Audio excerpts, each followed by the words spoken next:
يا آمنة بشراك سبحان من أعطاك لحملك بمحمد رب السماء هناك. رمضان ثالث شهرك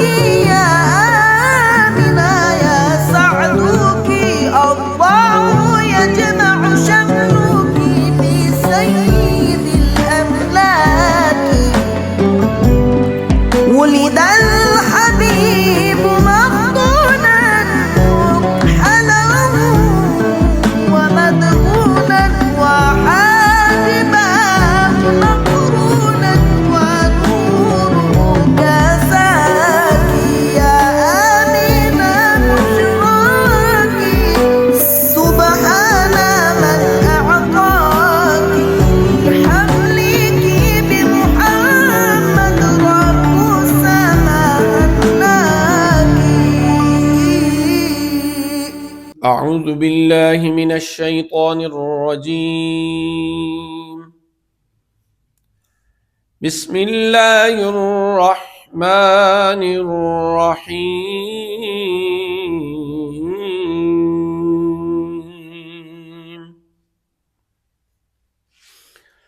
من جاء بالحسنة فله عشر أمثالها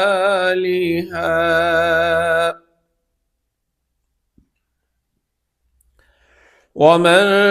جاء بالسيئة فلا يجزى إلا مثلها وهم لا يظلمون.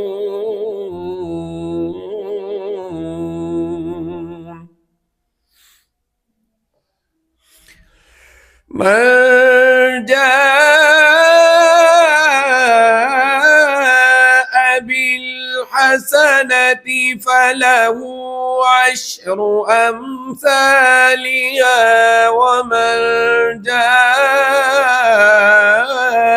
بالسيئة فلا يجزى إلا مثلها ومن جاء بالسيئة فلا يجزى إلا مثلها وهم لا يظلمون.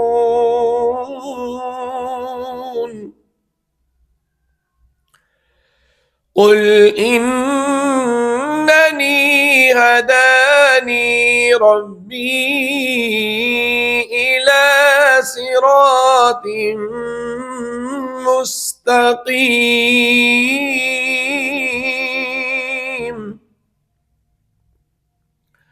دينا قيما ملة إبراهيم حنيفا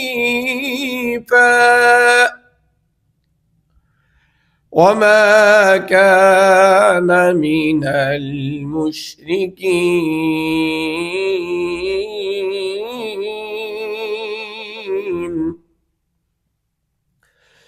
قل إن صلاتي ونسكي ومحياي ومماتي لله رب العالمين.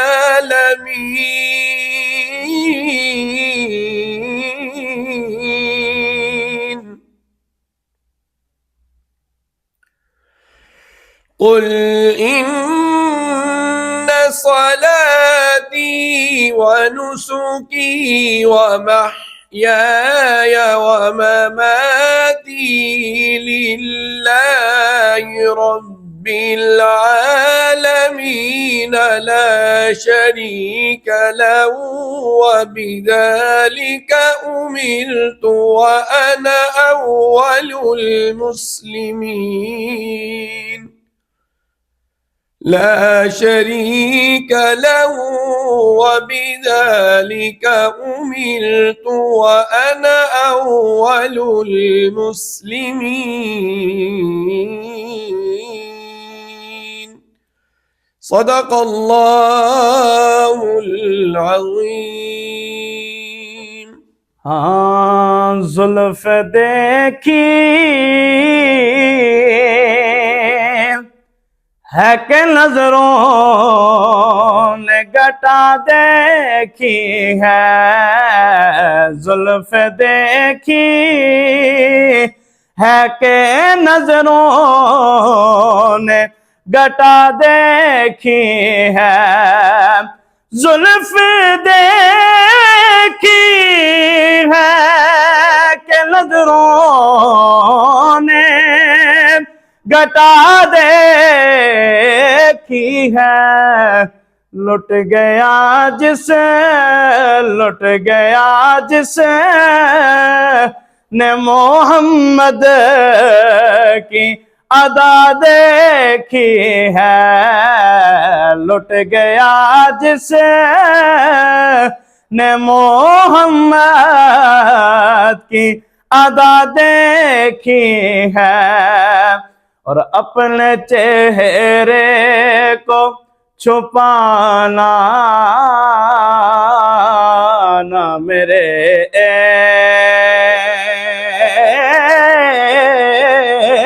آقا، اپنے چہرے کو چھپانا نہ اے میرے آقا، اپنے چہرے کو چھپانا نہ اے میرے آقا، بعد مدت کہ بیماروں نے شفا دیکھی ہے، بعد مدت کہ بیماروں نے شفا دیکھی ہے، اور میں تو اس ذات کا پڑھتا ہوں قصیدہ،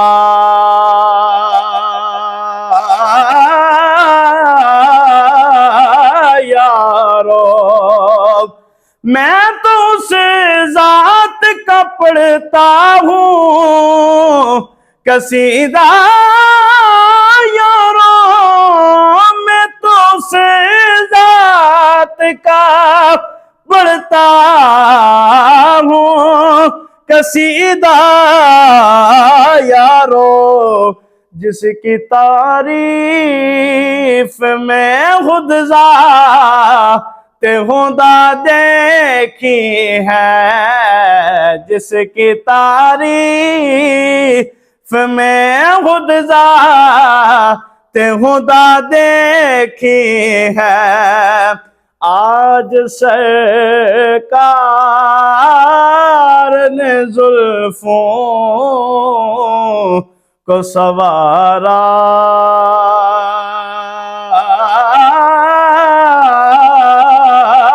ہوگا آج سرکار نے زلفوں کو سنوارا ہوگا، تب ہی حاکم نے معطر یہ فضا دیکھی ہے، لٹ گیا جس نے محمد کی ادا دیکھی ہے۔ اعوذ باللہ من الشیطان الرجیم، بسم اللہ الرحمن الرحیم، اللہم صلی علی سیدنا و مولانا محمد وعلی آل سیدنا و مولانا محمد وبارک وسلم۔ معزز ناظرین کرام، آج جس موضوع پر میں آپ کے سامنے کچھ معروضات پیش کرنے کی سعادت حاصل کر رہا ہوں وہ ہے اتحاد اور بھائی چارہ، اخوت، اسلامی اخوت اور بھائی چارہ۔ یہ ہمارا بیسک جو ہے وہ ٹاپک رہے گا۔ اخوت کے دو پہلو میں کہہ سکتا ہوں کہ یہاں پر ممکن ہیں۔ ایک اس کا عالمی پہلو ہے، یعنی ہم جس کو ایک وسیع افق پر دیکھ سکتے ہیں، ریاستوں کے درمیان اخوت اور ایک یہ اتحاد، اور ایک اس کا معاشرتی پہلو ہے۔ ہمارے لیے کیونکہ ممکن فی الحال یہی ہے کہ ہم اس وقت بات کریں اپنے پہلے معاشرتی پہلو کو سدھارنے کی، کہ معاشرے میں اگر اخوت پائی جائے اور معاشرے کے لوگوں کے اندر اسلامی اخوت کا ایک ذہن وہ موجود ہو، ایک سوچ موجود ہو، تبھی جا کر یہ کڑی سے کڑی ملتی چلی جاتی ہے، اور ایک قوم اور ایک ملک، اور پھر ملک سے لے کر پھر آگے، وہ جو اقبال نے کہا تھا کہ چبھے کانٹا جو کابل میں تو ہندوستان کا ہر پیر و جواں بے تاب ہو جائے، وہ کیفیت پھر بعد میں تب پیدا ہوتی ہے اگر معاشرتی اخوت کی بنیادیں مضبوط ہوں۔ اللہ رب العزت نے قرآن مجید میں بھی مسلمانوں کو یہی ایک ارشاد فرمایا، جو بنیادی ایک پہلو تھا، وہ فرمایا اللہ بین قلوبکم، کہ اللہ تبارک و تعالیٰ نے تمہارے دلوں میں الفت پیدا کر دی۔ یہ بھائی فاصبحتم بنعمتہ اخوانا، اور اس کی نعمت کی وجہ سے، اس کے احسان کی وجہ سے تم آپس میں بھائی بھائی بن گئے۔ تو بھائی بھائی بننا مختلف قبیلوں کا خون کی دشمنیاں جن کے درمیان چلی آ رہی تھیں، ایک انتہائی لمبے عرصے سے جن کے درمیان آپس میں ایک جنگوں کا سلسلہ چلا ہوا تھا، اس سلسلے کے باوجود وہ سارے کے سارے جو ایک دوسرے کے خون کے پیاسے تھے، وہ سارے کے سارے بھائی بھائی بن گئے قلبی محبت کی وجہ سے۔ یعنی جب تک دل کے اندر ایک جذبات بھائی چارے کے پیدا نہیں ہوں گے، اس کے بغیر یہ قرآن نے بھی یہ اشارہ کر دیا کہ بھائی چارے کے جذبات اگر پیدا ہونے ہیں تو وہ اللہ بین قلوبکم، تمہارے دلوں میں وہ الفت پیدا ہونے چاہیے۔ ظاہری الفاظ، ایک ظاہری جو ایک تصنع اور بناوٹ ہوا کرتی ہے، وہ بعض اوقات مزید دلوں میں دوری کا باعث بنا کرتی ہے۔ اصل چیز وہ جو رسول اللہ صلی اللہ علیہ وآلہ وسلم نے ارشاد فرمایا تھا نا، التقوی ہا ہنا، تقوی جو ہے وہ یہاں دل سے ایک چیز جو پیدا ہوتی ہے وہ اس کو تقوی کہا کرتے ہیں۔ باقی زبانی کلامی جو چیزیں ہوا کرتی ہیں وہ بعض اوقات تکلفات کی فہرست میں چلی جاتی ہیں۔ تو اللہ تبارک و تعالیٰ نے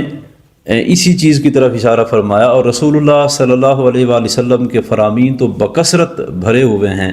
ہمیں ذخیرہ احادیث میں بہت سی چیزیں مل جاتی ہیں کہ جن میں رسول اللہ صلی اللہ علیہ وآلہ وسلم نے بھائی چارے کو اور بھائی چارے کی معاشرتی بنیادوں کو اللہ کے رسول صلی اللہ علیہ وآلہ وسلم نے مضبوط فرمایا، اور انہی معاشرتی بنیادوں نے آگے چل کر اسلامی ریاست کی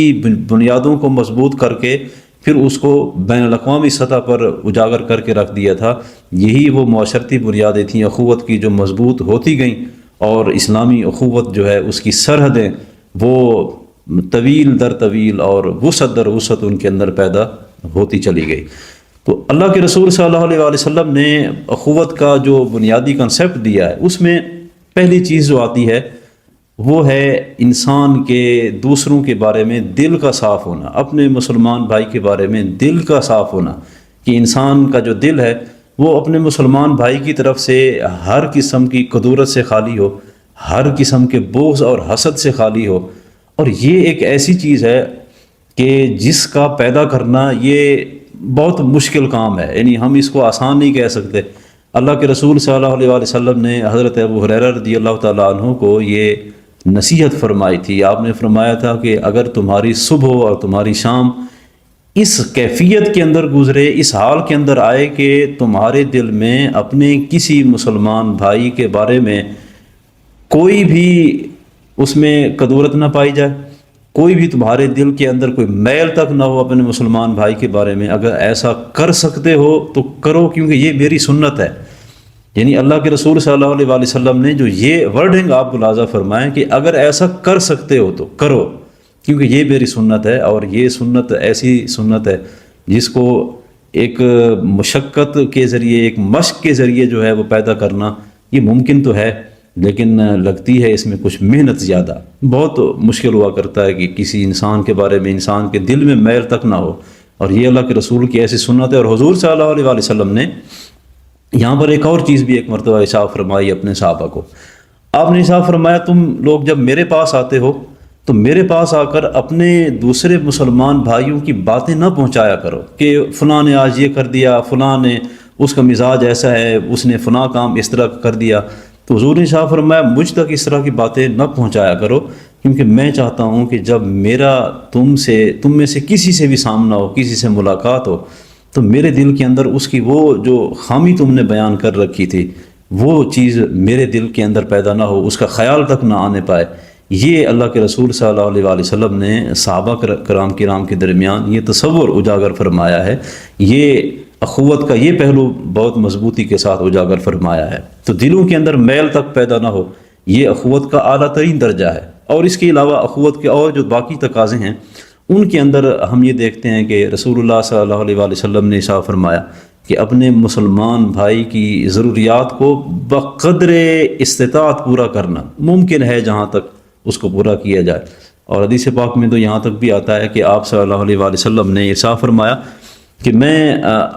اگر اپنے کسی مسلمان بھائی کی حاجت روی کے لیے، اس کی ضرورت کو پورا کرنے کے لیے، اس کی کوئی ایسی مشقت ہے، اس کی کوئی مشکل ہے، اس کو دور کرنے کے لیے میں اگر یہاں سے چل کے جاتا ہوں تو مجھے یہ چل کے جانا منظور ہے، اور اس چل کے جانے میں مجھے بہت زیادہ خوشی ہوگی اس چیز کی بنسبت کہ میں اپنی اس مسجد کے اندر 1 مہینے کا اعتکاف کروں. اور یہی حضرت عبداللہ بن عباس رضی اللہ تعالیٰ عنہما کا بھی یہ ایک قول موجود ہے. اور باقاعدہ ان کی تو ایک غالباً حضرت عبداللہ بن عمر ہیں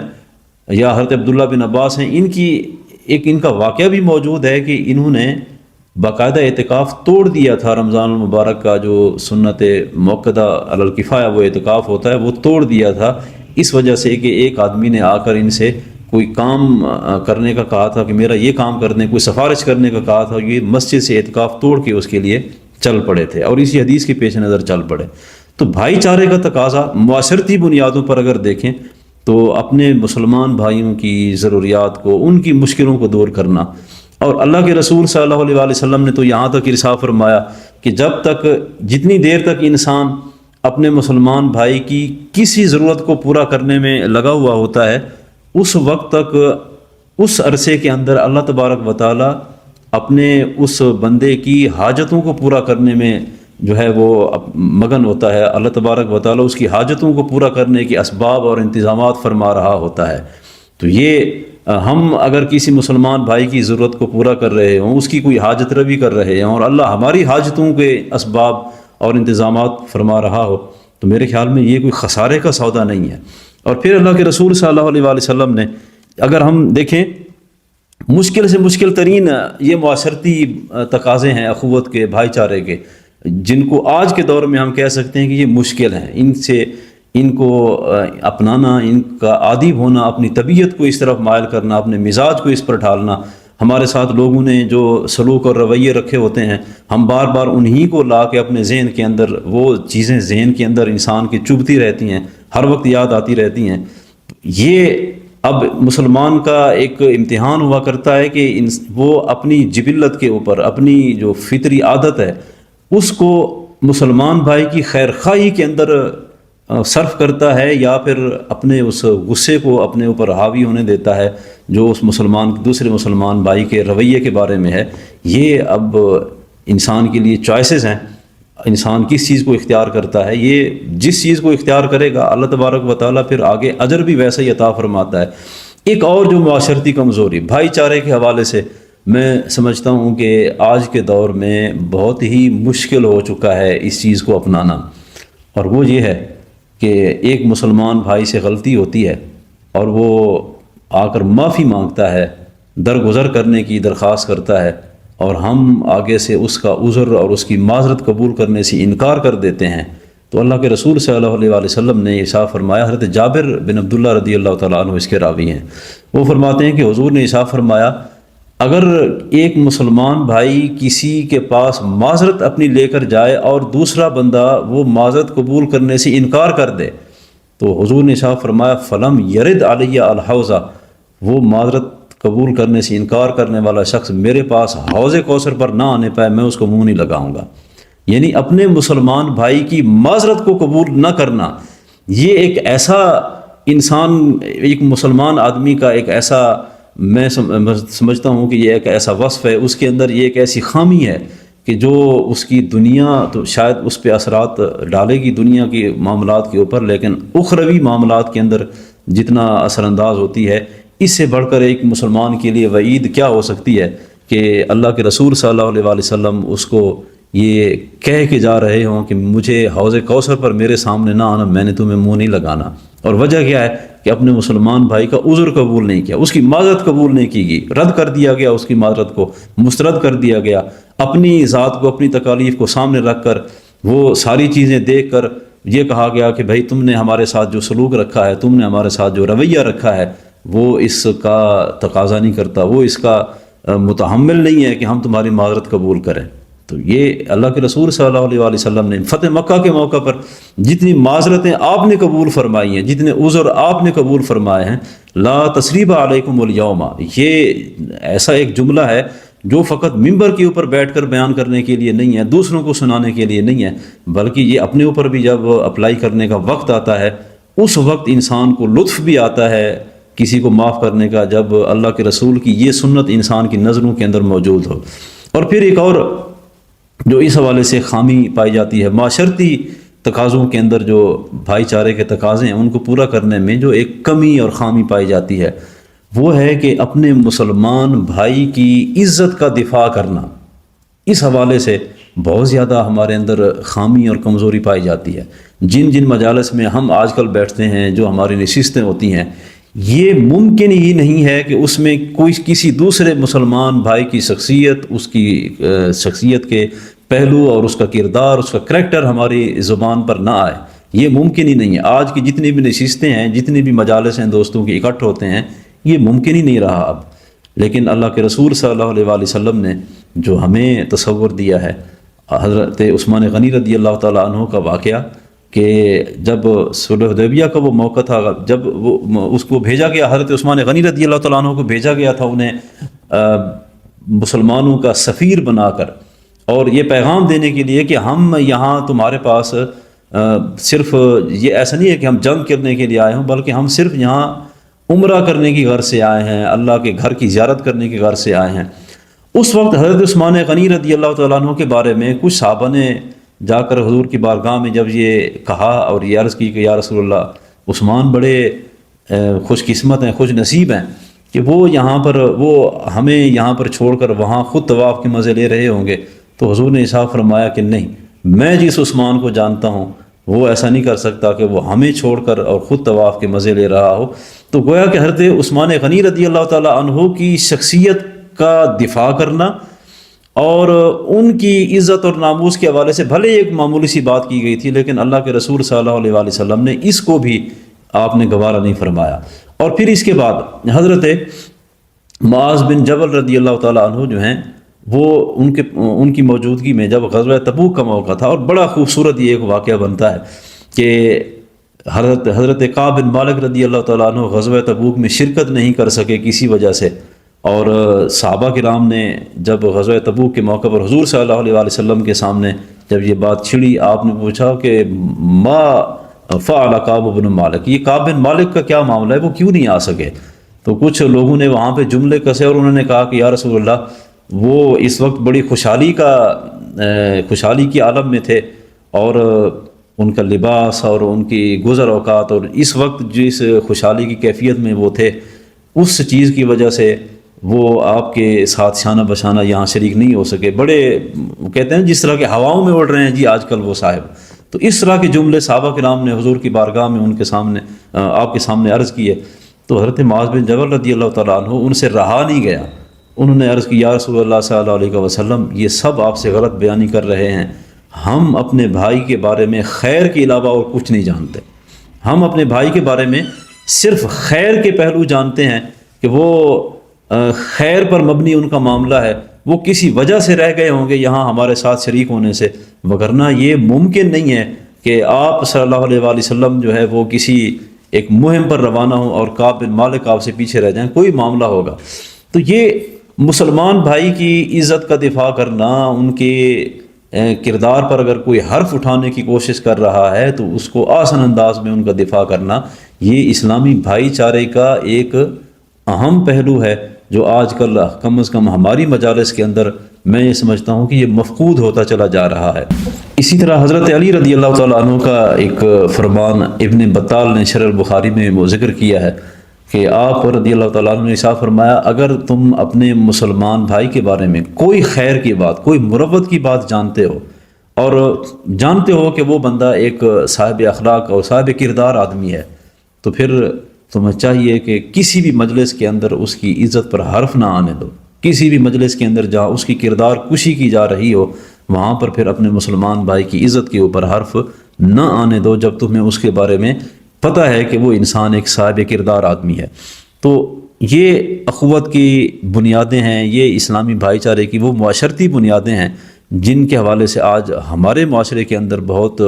زیادہ ضرورت محسوس کی جا رہی ہے اس چیز کی کہ ہم اپنے مسلمان بھائی کے ساتھ اپنے رویوں میں تبدیلی لائیں۔ اور پھر اس کے بعد ایک اور جو بھائی چارے کا ایک پہلو ہے وہ یہ ہے کہ صحابہ کرام کے اندر یہ حرص پائی جاتی تھی، یہ شدید خواہش پائی جاتی تھی کہ وہ اپنے مسلمان بھائی تک خوشی کی خبر وہ پہنچائیں۔ ہر ایک دوڑ رہا ہوتا تھا کہ یہ فلاں مسلمان بھائی کے بارے میں اللہ کے رسول نے یہ جملہ ارشاد فرمایا، بڑی خوشی کی بات ہے۔ وہ ایک دوسرے سے سبقت لے جانے کی کوششیں کر رہے ہوتے تھے۔ یہی حضرت کعب بن مالک رضی اللہ تعالیٰ عنہ جن کا غزوہ تبوک کے حوالے سے میں نے ابھی ذکر کیا، جب یہ ان کی توبہ قبول ہونے کے حوالے سے آیات نازل ہوئیں تو اس وقت وہ جو صحابی موجود تھے جنہیں اللہ کے رسول صلی اللہ علیہ وآلہ وسلم نے یہ بتایا کہ بھئی کعب بن مالک کو جا کے خوشخبری سنا دو، جب وہ جانے لگے تو حضرت ابوبکر صدیق رضی اللہ تعالیٰ عنہ غالباً انہوں نے یہ عرض کی کہ میرے بھائی مجھے اگر تم اظہار کرو اپنی اس خواہش کے اوپر اور مجھے یہ فریضہ سونپ دو کہ میں کعب بن مالک تک جا کر خوشخبری پہنچاؤں، تو ایک ندا دینے والے نے پہاڑ پہ چڑھ کے بھی اعلان کر دیا، اور ادھر سے حضرت ابوبکر صدیق رضی اللہ تعالیٰ عنہ جو ہیں وہ بھی اس چیز کے حوالے سے بڑے ایک شدید خواہش مند تھے کہ اپنے مسلمان بھائی تک خوشی کی خبر میں جا کے پہنچاؤں، اس کا دل خوش ہوگا تو اس کے دل کی خوشی کی وجہ سے ممکن ہے کہ رب کریم جو ہے وہ میرے اوپر بھی کوئی نظر عنایت فرما دے۔ اسی طریقے سے حضرت غالباً ابو لبابہ رضی اللہ تعالیٰ عنہ جب ان کی توبہ کی قبولیت کا اعلان جب کیا گیا، ان کو خوشخبری سنانے کا وقت آیا تو صحابہ کے نام ایک دوسرے سے کہہ رہے تھے کہ یار یہ خوشخبری میں جا کے سناتا ہوں، میں سناؤں گا میرا دل ٹھنڈا ہوگا، مسلمان بھائی میرا خوش ہوگا۔ یہ ایک دوسرے کے ساتھ خیر کے معاملہ میں سبقت لے جانا، اور اس کو مسلمان جو ہمارے لوگ ہیں انہیں بہرحال اس چیز کے اوپر غور کرنے کی ایک ضرورت ہے کہ اگر کوئی خیر کا معاملہ ہے، کوئی خیر کی خبر ہے، اپنے مسلمان بھائی کے دل میں خوشی کے جذبات پیدا کرنا، اس کو خوش کرنا، اس کی رنج کو دور کرنا، اس کی تکلیف کو جو ہے وہ دور کرنا، یہ ایک ایسا پہلو ہے کہ اللہ کے رسول صلی اللہ علیہ وآلہ وسلم کے جو صحابہ کرام تھے ان کی زندگیوں کے اندر اس پہلو کے اوپر بہت زیادہ ہمیں شدید ترین خواہش نظر آتی ہے۔ اور پھر اس کے بعد جو اہم ایک چیز ہے وہ یہ ہے کہ اپنے مسلمان بھائی کے لیے دعا کی جائے۔ دعا ہم عموماً جب بیٹھتے ہیں نماز کے بعد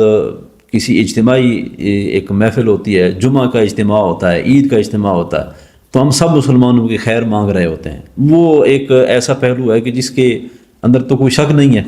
لیکن اصل مزہ تب ہوتا ہے کہ جب ایک انسان جس کے ساتھ آپ کے معاملات ٹھیک نہیں چل رہے، جس کے ساتھ رنجشیں چل رہی ہیں، جب آپ کے ہاتھ رب کی بارگاہ میں تنہائی کے لمحات میں اٹھے ہوئے ہوں تو آپ اپنے اس مسلمان بھائی کے حق میں رب کریم کی بارگاہ میں جھولی پھیلا رہے ہوں، وہ جو دعا ہوا کرتی ہے وہ ایسی دعا ہوتی ہے جس کی قبولیت کے اندر کوئی شک بھی نہیں ہوتا، اور اس دعا کی قبولیت کا جو لطف ہوتا ہے، آپ اپنے ایک جانی دشمن کے بارے میں جب دعائیں مانگ رہے ہوں، جس انسان کے بارے میں آپ جانتے ہیں کہ اس کے دل میں میرے بارے میں رائی برابر بھی خیر کا جذبہ موجود نہیں ہے، آپ اس کے لیے بھی رب کی بارگاہ میں جھولی پھیلائے ہوئے ہوں، اس دعا کا لطف ہی کچھ اور ہوتا ہے، اس دعا کی روحانیت ہی کچھ اور ہوتی ہے، اور ملائکہ اس دعا کو لے کر جس طرح لپکتے ہیں رب کریم کی بارگاہ میں اس دعا کو لے کر حاضر ہوتے ہیں، اور ساتھ ساتھ یہ مجدہ بھی سنا رہے ہوتے ہیں، یہ خوشخبری سنا رہے ہوتے ہیں کہ آمین ولک بالمثل، جو جو دعائیں تو نے اپنے اس مسلمان بھائی کے لیے کی ہیں ان جملوں کے اوپر فرشتے نثار ہو رہے ہوتے ہیں اور ساتھ ساتھ کہتے ہیں کہ تیری یہ دعا رب کی بارگاہ میں اللہ کرے قبول ہو اور تمہیں بھی اسی جیسی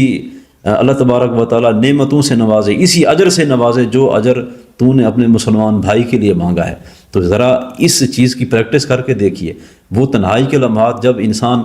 رب کی بارگاہ میں اکیلا ہوتا ہے اور ایک ایک کر کے وہاں پر اپنے سارے کے سارے جو اعداء ہوتے ہیں، وہ جو جانی دشمن ہوتے ہیں، وہ جو اس کے دشمن جاں ہوتے ہیں، ایک ایک کر کے سب کی صورتیں آتی چلی جاتی ہیں، ایک خیال کی سکرین کے اوپر سارے کے سارے دشمن اس کے چل رہے ہوتے ہیں، اس وقت انسان ایک ایک دشمن کا نام لے کر اس کی بارگاہ میں رب کے لیے خیر مانگے، رب کی بارگاہ کے اندر خیر مانگے اس کے لیے، تو آپ اس دعا کے نتائج اور اثرات اپنی زندگی میں تھوڑے عرصے کے بعد محسوس کرنا شروع کریں گے کہ رب کریم نے اس دعا کی بدولت، ان دعاؤں کی وجہ سے ہمیں کن کن نعمتوں سے نوازا ہے۔ اللہ تبارک و تعالیٰ مجھے بھی ان ساری چیزوں پر عمل کرنے کی توفیق عطا فرمائے، اور جتنے بھی ہم لوگ یہاں اس پیغام کو آپ تک پہنچانے میں مصروف عمل ہیں، اللہ تبارک و تعالیٰ ہم سب کو ان سارے الفاظ کا عملی طور پر اظہار کرنے کی ہمیں بھی توفیق عطا فرمائے، اور سب کو اللہ تبارک و تعالیٰ قول بلا عمل کی مصیبت سے ہمیشہ ہمیشہ محفوظ رکھے۔ یہ ایک ایسی مصیبت ہے کہ حضور صلی اللہ علیہ وآلہ وسلم نے ارشاد فرمایا، اور علماء بھی فرماتے ہیں کہ جو ایک بے عمل عالم دین ہوتا ہے وہ ایک ایسے چراغ کی مانند ہوتا ہے کہ دنیا تو اس سے روشن ہو رہی ہوتی ہے لیکن خود اس کو کوئی فائدہ حاصل نہیں ہو رہا ہوتا۔ ہم اللہ تبارک و تعالیٰ عمل کرنے کی توفیق عطا فرمائے، آمین ثم آمین، وما علیہ الا البلاغ۔